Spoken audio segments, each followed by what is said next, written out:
تلنگانہ میں زیر تعمیر پل منہدم نیچے گر گیا۔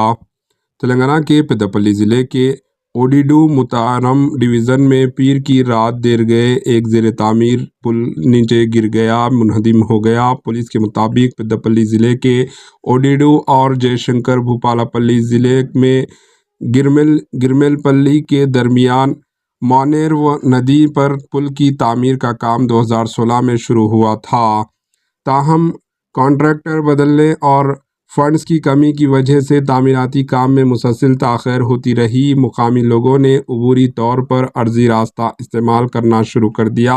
رات کے وقت پیش آنے والے واقعے کی وجہ سے جانی نقصان ٹل گیا۔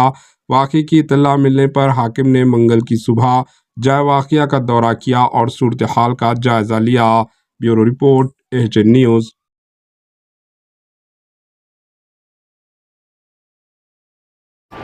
AHN نیوز کو لائک کریں، شیئر کریں اور سبسکرائب کرنا نہ بھولیں۔